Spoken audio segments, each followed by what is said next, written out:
Welcome back. We're trying something new here, folks. This will be Traveller with the CGA. Boy, have we got a show here for you. And things may look a little different. And keep in mind, I have no idea what I'm doing. So bear with me here. And without further ado, let's get into it. Oh my gosh. Is that Jack Kennedy? Hello. What? Yes, it's me, Jack Kennedy. What's with your voice? It doesn't sound like anything I remember of him. The alien entity that reinstated my consciousness unfortunately didn't comprehend human speech intonation all that well. Yeah, I'll say. And how about how you're not wearing a suit? This body is just a robotic edifice. My consciousness exists as a computer simulation. Oh, okay. Do you want to come inside? I've come to ask you a question. All right. Go ahead then. I keep seeing pictures of bipedal wolfmen. Uh-huh. And the question is... And feline ladies. Uh-huh. Okay.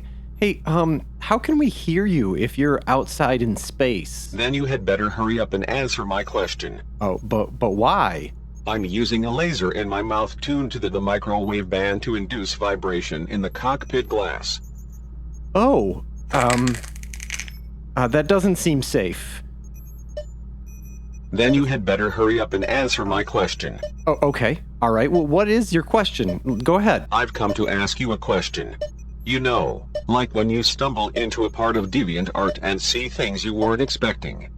I'm not sure I know what you mean. Are you talking about furries? We don't judge here. Traveller is just a game that has some alien species that happen to be derived from wolf DNA. Is Traveller a furry universe? That's a hard question to answer. Are the Aslan and Vargur anthropomorphic animals, or are they alien species? I don't know what to tell you. Then you had better hurry up and answer my question. All right, I'll give it a shot. Oh my gosh, folks. Do you think it could have taken any longer for JFK to answer that question? You've got to wonder, did he lose some of his marbles on the way to becoming a robot facsimile of himself? Whew. Anyway, it's kind of an interesting question to think about. Is Traveller a furry universe? This first came to me as a comment on one of my videos introducing the Traveller universe, the default setting of play for the venerable tabletop role-playing game of the same name. It comes from the earliest days of the hobby. It's been developed mostly in supplements for the tabletop rather than as novels. And so there's not like we can look particularly deeply into the intent of the author besides to create supplements for tabletop role-playing game. It's really going to be what it is here on the page and how it has come to be a part of the culture of play of Traveller that'll answer our question for us. Notwithstanding, let's ask, what is a furry universe? As far as I can tell, there's no hard and fast definition besides to say it's a universe that has furries in it and is something that appeals to people who are furry. So then let's disambiguate one click further. Who are furries? They're people who like anthropomorphic animals. Plain and simple. Some of them, of course, are much more into it than others, and some of them are even into wearing outfits of their character that they take on as an avatar. Some of them draw art, which includes some kind of racy pictures of these anthropomorphic animal characters.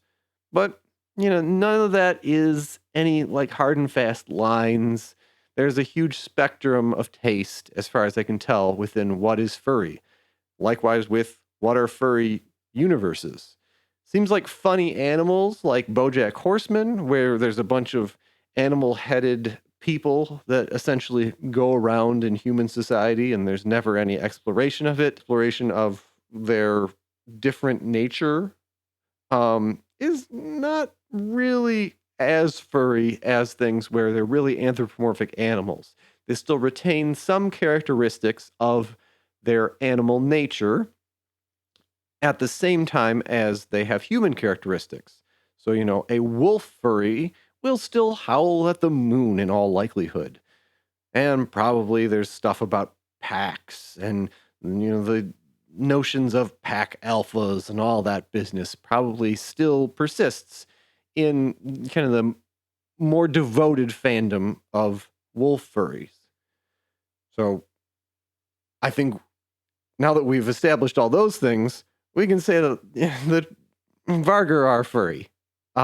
They're quite literally an alien species which was created whole cloth by ancient progenitors by taking canine DNA from Earth and crafting it up with some human DNA, creating a bipedal and sentient creature, and setting them loose on a world about 100 parsecs away from Terra, maybe more, and letting them develop into a technological and spacefaring civilization uninhibited, where they came into contact with humans. There's even some talk about how there's an easy affinity and that Vargar and humans are able to get along really well because a dog is a man's best friend. In other words, humans can read wolf body language, and in some respects, Vargar are often an open book to a human observer who is raised around canines and knows them well. So that sounds a lot like we have wolf-like humanoids people can have an affection for within the universe, or at least be able to make good friends with. There's often shared consumer products between Vargar and humans. After all, the whole idea of Vargar Corsairs revolves around Vargar pirates stealing human trade goods. So it's not a stretch to say that science fiction role-playing game where you make a character, your avatar, and you enter the world of the game as this wolfman avatar, in spite of the subtle alien history and how different it is from just a wolf that happens to have legs. I think it's true. It's kind of a furry. And that's not a bad thing, really. And the answer can be both. Traveller is a furry universe, and Vargar are a science fiction species. I think JFK didn't have to make this an either-or question. Maybe he was set off by some whispering Nixon in his ear that told him that furries are degenerate scum. He's mistaken. I think everyone's welcome to the role-playing hobby. Now, let's look at the Aslan a little closer. This is an instance of classic science fiction world building. There's so many things different about the emergence of Aslan, how they became a technological civilization. So much care is taken in developing that story. Let's start with the biology. Because of chromosomal things, the ratio of the sexes between male and female in the Aslan species is something like 1 male for every 3 females. From that evolves a abundant culture which is informed by that. First thing is the honor code of Fitierla, of proper actions. Examples include that males are the ones who have the sole province of holding territory and engaging in warfare. Females, in the meantime, are the ones who are concerned intensely with commerce and capitalism and wealth acquisition. And in many respects, never the twain shall meet. For females, it's understood that many of them will prefer wealth acquisition and may even not choose to ever marry. And instead, they'll kind of further their genetic line by helping their siblings and their kin. Meanwhile, for a male to fail to reproduce by holding territory and acquiring wives is a great failure of his life's primary ambitions. Dueling then emerges from these proper codes of conduct. By challenging your rivals, you can advance within the subculture of the different sexes in Aslan culture. And Aslan can really hurt each other with inbuilt anatomy. They have a little extra digit on their hands that folds up normally into the pad of their palm, but can unfold into a long and deadly knife. And it's with that they often fight each other over slights of honor in order to see things out when they have a disagreement, or merely for the prestige. Of course, if you were especially adept at the ways of proper honor, which is, there's some allusions to Bushido and the knightly code of chivalry and other forms of orthodox conduct as parts of human culture. There's an allusion there for sure, but there's so much different about the Aslan, and there's so much step-by-step world building that I would be hesitant to ever say that they're anthropomorphic animals. They may look like felines, but there's so much work has been done, and so much of their identity within the universe and how you're likely to encounter them when you're playing Traveller, which is to say, you're likely to encounter either Aslan females who are trying to build up their own commercial interests in imperial space, or perhaps you'll encounter landless Aslan males, which are going to squat upon lands without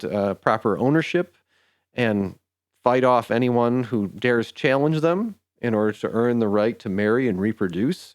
These are called the Ahite, these landless Aslan males.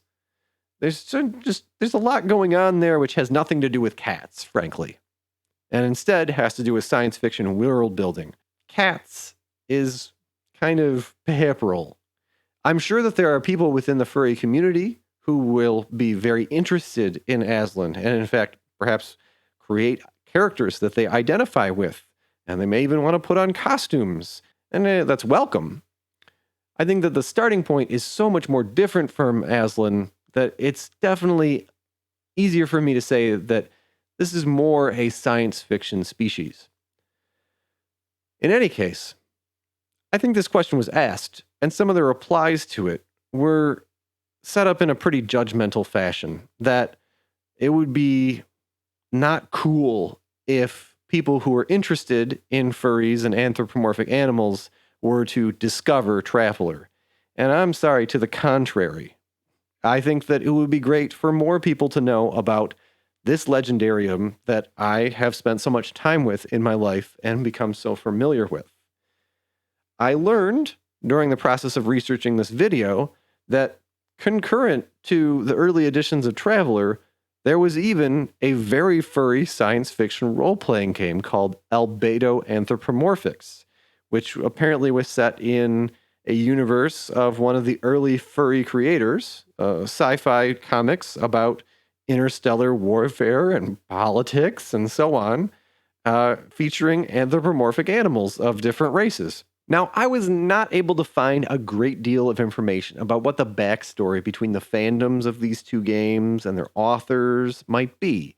What does Mark Miller think about Albedo? What does Albedo's cartoonist think about Traveller? There's an unanswered question on a blog post of his from 2017 asking that exact question. And that's it. You might know because you were there in the 80s and saw some of it. Regardless of whether there was alliances or beefs between the two fandoms of these RPGs back in the day, in the present, if we keep putting art like this on our Traveller books, and if we think that the Vargur and the Aslan are a pivotal part of what makes the Third Imperium setting compelling and interesting, as far as how the six major races create this polity and this tension, this roiling place of science fiction adventure, then, we can't stop now. And with that in mind, it's entirely likely that some people who are furry are going to see art like this. They're going to find out about Traveller, and they're going to come to the party. Frankly, the more the merrier, and it can't be helped. So if it makes you uncomfortable, you're going to need to work on that for yourself, really. In the meantime, I think that we could use more people playing Traveller, and I think that it may be an opportunity to further develop the visual identity of Aslan and Vargur and really develop more about them if there was more interest in that side of the Third Imperium universe, the aliens. Someday I want to do some videos covering each of the major races in great depth and examining them as science fiction species, chronicling their beginnings, how they emerge from their tree of life, what evolutionary pressures cause them to take on tool use and civilization and language and eventually spacefaring to become interstellar major species. If that's the sort of thing that you like, then I would encourage you to subscribe. And please, by all means, share this channel around. I need to grow the audience, folks. I need like 1,000 views on videos in order to really keep going and make this into something which I can spend more time to give you more videos of higher quality. So with that in mind, I would send you off to this holiday season and this autumn.